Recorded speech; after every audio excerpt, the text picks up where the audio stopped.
మన సంస్కృతిని నిలబెట్టుకోవాలంటే ముందు వేద పండితుల్ని పిలవాలి, వేదస్వస్తి చేయించాలి, కనీసం 5-10 నిమిషాలైనా చేయించాలి. సంప్రదాయం తెలిసిన వాడిని కాబట్టి చెబుతున్నా, ఏవైనా అశుభాలు మీ ఇంట్లో జరుగుతాయి జాతకం ప్రకారం అనేటువంటి అనుమానం మీకు ఏదన్నా ఉంటే 4 ఘనపాఠీలను పిలిపించి హాల్లో వేదస్వస్తి చెప్పించండి అమ్మా.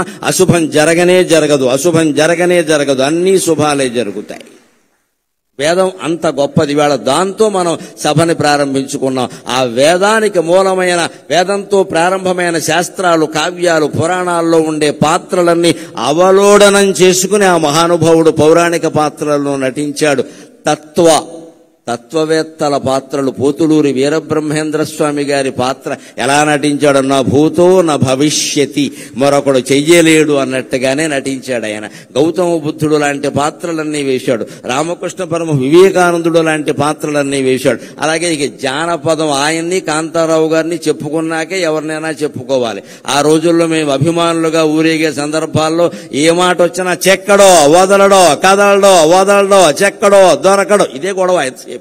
అన్ని ఆయన సినిమాలే, మా భాష నిండా ఆ సినిమాలే ఖచ్చితంగా. చెక్కడు, దొరకడు, కదలడు, వదలడు, అన్ని గులీబా కావళి కథ, అన్నీ ఇంకా మొత్తం జానపద చిత్రాలు, రాజులకు సంబంధించిన చిత్రాలన్నింటిలోనూ ఆయనే మహారాజుగా, సేవకుడు దగ్గర నుంచి మహారాజు వరకు అన్ని పాత్రలు వేశారు. సంఘశ్రేష్ఠ సాంఘిక పాత్రల్లో కూడా తక్కువ తినలేదండి ఆయన. చిరంజీవులలో ఆయన పాత్ర ఎటువంటిది నిజంగా, ఆ గుడ్డివాడుగా నటించడం అనేది మరొకటికి సాధ్యమయ్యే విషయమా? ఉమ్మడి కుటుంబం, తల్లా పెళ్ళామా, కోడలు దిద్దిన కాపురం లాంటి సినిమాలు ఎటువంటివి?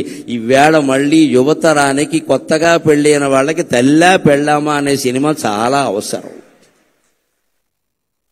ఈవేళ మళ్ళీ వస్తే బాగుండు ఆ సినిమా అనిపిస్తుంది. కోడలు దిద్దిన కాపురం కూడా చాలా అవసరం. ఈవేళ కోడళ్ళు కాపురాలు దిద్దట్లేదు, కంప్యూటర్లో దిద్దుకుంటున్నారు కూర్చొని ఇక్కడ.